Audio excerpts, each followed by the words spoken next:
आज के इस वीडियो में हम बात करेंगे पानीपत का युद्ध। आज की वीडियो का विषय हमारा है पानीपत का युद्ध, बैटल ऑफ पानीपत। ये युद्ध 1526 में बाबर और इब्राहिम लोदी के बीच लड़ा गया। इस युद्ध के कुछ कीवर्ड्स दिए गए हैं और इसमें हम डिटेल में पढ़ते हैं। ओके दोस्तों, तो स्टार्ट करते हैं हम। इसमें क्या लिखा है कि अपने प्रारंभिक अभियानों के द्वारा पंजाब पर अधिकार करने के बाद बाबर दिल्ली पर अधिकार करना चाहता था। मतलब जब उसने अपने अभियान स्टार्ट किए थे बाबर ने, तो उसने सबसे पहले पंजाब पर अधिकार किया और उसके बाद वो दिल्ली पर अधिकार करना चाहता था, जहां उस समय लोदी वंशज इब्राहिम का शासन था। मतलब इब्राहिम लोदी का शासन कहाँ था? दिल्ली पर। दिल्ली की गद्दी पर बैठा था इब्राहिम लोदी, यानी जो लोदी वंश का उसका वंशज था लोदी का।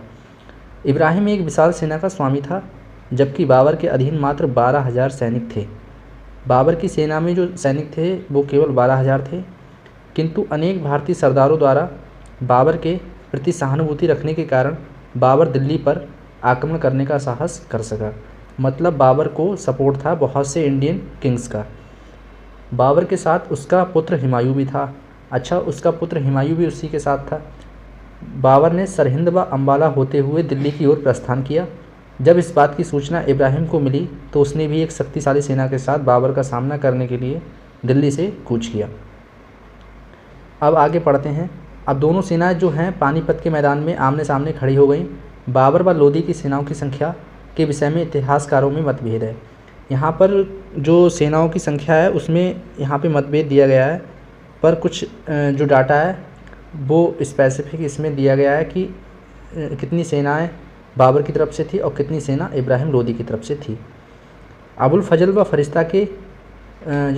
व फरिश्ता ने बाबर की सेना में 12,000 सैनिकों को बताया और विलियम रसब्रुक ने उनकी सेना मात्र 8,000 मानी थी। अब इब्राहिम की सेना को 1,00,000 सैनिकों की बताया गया। समस्त मतों का अध्ययन करने के पश्चात ऐसा प्रतीत होता है कि बाबर की सेना लगभग 15,000 व इब्राहिम की सेना 50,000। मतलब इन्होंने ये डाटा जो है मान लिया कि जो बाबर की सेना थी वो 15,000 थी केवल और इब्राहिम की सेना थी 50,000। आगे क्या है, बाबर व इब्राहिम की सेनाएं लगभग एक सप्ताह तक, मतलब 12 अप्रैल 1526 से 18 अप्रैल 1526 तक आमने सामने रहीं, किंतु दोनों में से किसी का साहस आक्रमण करने का ना हुआ।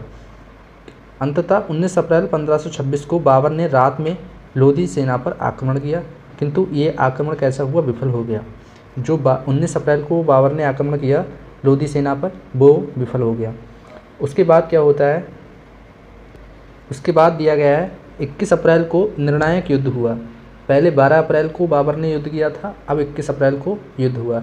इसमें इब्राहिम की सेना ने आगे बढ़कर बाबर की सेना पर आक्रमण किया, यानी इब्राहिम की सेना ने इस बार आक्रमण किया बाबर की सेना पर।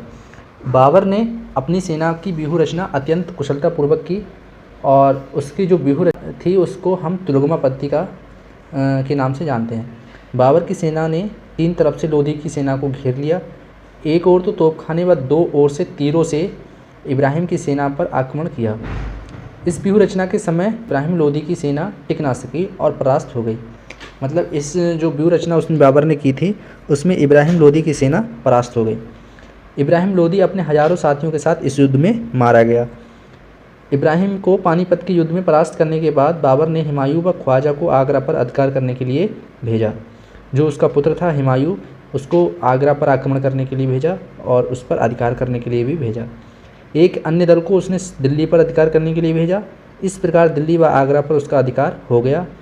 अब 27 अप्रैल 1526 ईस्वी को दिल्ली में उसके नाम का खुतबा पढ़ा गया।